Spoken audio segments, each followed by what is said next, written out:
Assalamualaikum warahmatullahi wabarakatuh. Hai teman-teman semuanya. Kembali lagi bersama saya Putri Anissa Ramadini, NPM C1B019051 dari jurusan B Manajemen tahun 2019 Universitas Bengkulu. Nah, pada episode kedua kali ini kita akan membahas tentang jenis-jenis badan usaha.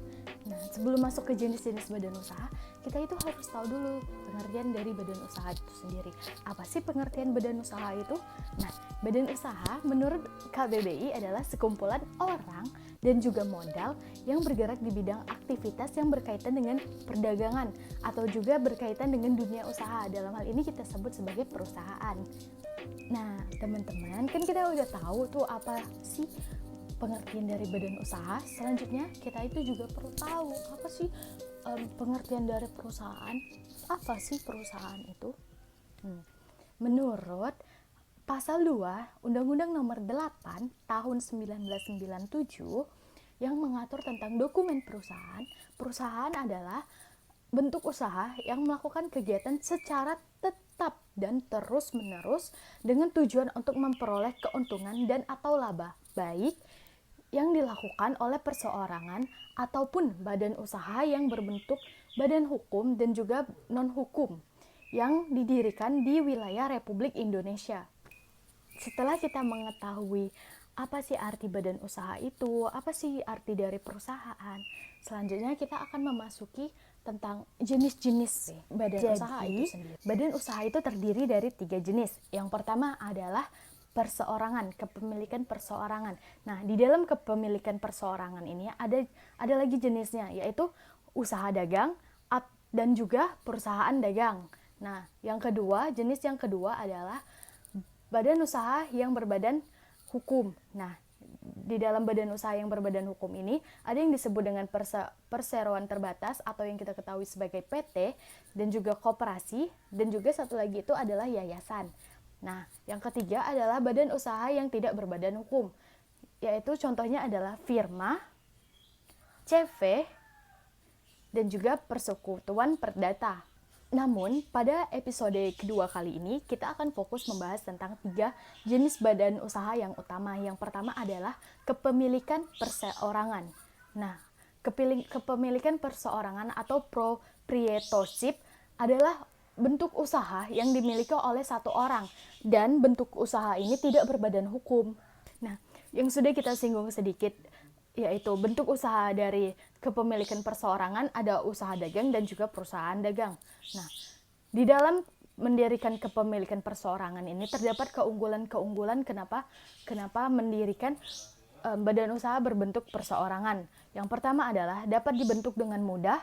Yang kedua adalah tidak terikat oleh peraturan pemerintah dan juga tidak terlalu diatur oleh peraturan pemerintah. Dan yang ketiga adalah pajak yang dibayarkan oleh kepemilikan perseorangan, badan usaha berbentuk kepemilikan perseorangan itu relatif lebih rendah dibandingkan dengan yang lainnya, apalagi dibandingkan dengan PT. Namun, selain keunggulan yang 3 tadi, dalam mendirikan kepemilikan perseorangan itu terdapat juga kelemahan atau kekurangan dari badan usaha tersebut. Yang pertama adalah jika terjadi kerugian ataupun terjadi utang usaha, harta atau aktiva dari pemilik tersebut juga ikut digunakan. Artinya, pemilik dari perusahaan atau badan usaha perseorangan tersebut juga ikut bertanggung jawab penuh atas semua kerugian dan utang-utang usaha perusahaan tersebut atau usaha dagang tersebut. Nah, yang kedua, kepemilikan perseorangan ini juga sulit mendapatkan modal besar. Kenapa? Karena dalam badan usaha berbentuk kepemilikan perseorangan tersebut tidak mempunyai badan hukum. Oleh sebab itu, dia sulit mendapatkan modal yang relatif besar. Oleh karena itu, biasanya sebuah usaha itu dimulai dengan kepemilikan perseorangan. Namun, ketika seiring berjalannya waktu ataupun dengan kondisi-kondisi tertentu, pemilik perusahaan atau usaha dagang tersebut memutuskan untuk mengubah bentuk kepemilikan perseorangan menjadi ke bentuk PT dengan pertimbangan-pertimbangan. Jenis badan usaha yang kedua yang bakal kita bahas adalah berbentuk persekutuan atau partnership. Nah, di dalam bentuk persekutuan atau partnership ini, pengertiannya adalah suatu usaha yang didirikan oleh 2 orang ataupun lebih yang juga tidak berbadan hukum. Sebenarnya dalam persekutuan atau partnership ini, keunggulan dan juga kerugian dari pendirian partnership ini sama dengan kepemilikan perseorangan. Cuman di dalam persekutuan ini dia itu badan usahanya dimiliki oleh 2 orang atau lebih. Dan juga ketika ada kerugian ataupun utang usaha yang dialami oleh persekutuan, setiap pemilik perusahaan itu wajib bertanggung jawab atas kerugian atau utang usaha tersebut. Itu yang mendasari atau itulah perbedaan besar dari persekutuan dan juga kepemilikan perseorangan. Jenis usaha yang ketiga yang bakal kita bahas adalah berbentuk perseroan terbatas atau yang biasa kita sebut PT. Nah, apa sih PT itu? Nah, PT merupakan badan usaha yang berbadan hukum yang modalnya terdiri dari saham-saham atau biasanya disebut juga PT itu sebagai kumpulan saham-saham. Nah, cara pengesahan PT itu sendiri adalah melalui akta yang dibuat oleh notaris. Lalu akta tersebut dikirimkan kepada Kementerian Hukum dan HAM. Nah, lalu itulah terjadi pengesahan PT. Keunggulan utama dari pendirian PT adalah mudahnya memperoleh modal yang besar. Karena apa? Karena pertama, di dalam PT itu terdapat sekat pemisah antara aktiva perusahaan dan juga aktiva pemilik usaha atau kita sebut sebagai kalau di PT itu pemegang saham. Nah, jadi ketika ada kerugian atau utang usaha, pemilik perusahaan atau kita sebut sebagai pemegang saham itu tidak bertanggung jawab atas kerugian yang dialami oleh PT, atau mereka itu bertanggung jawab, cuman tanggung jawab pemegang saham itu hanya sebesar saham yang disetorkan oleh orang tersebut kepada perusahaan atau saham yang diinvestasikan kepada perusahaan tersebut. Alasan yang kedua juga karena di dalam PT itu terdapat sekat pemisah antara pemilik perusahaan dan juga pengendali perusahaan. Nah, pemilik perusahaan itu adalah pemegang saham dan yang pengendali perusahaan atau pengolah perusahaan itu adalah pihak-pihak manajemen perusahaan seperti direktur dan lain-lain. Selain mempunyai keuntungan, tentu saja PT itu juga mempunyai kelemahan atau kekurangan dari pendirian PT tersebut. Nah, yang paling utama adalah ketika kita mendirikan PT, artinya pajak perusahaan atau pajak yang kita bayarkan kepada pemerintah itu menjadi lebih besar. Jadi, kelemahan dari pendirian PT itu terletak pada pembayaran pajaknya. Selanjutnya, di dalam PT itu terdapat organ-organ PT atau perseroan terbatas, yaitu yang pertama adalah RUPS. RUPS adalah Rapat Umum Pemegang Saham.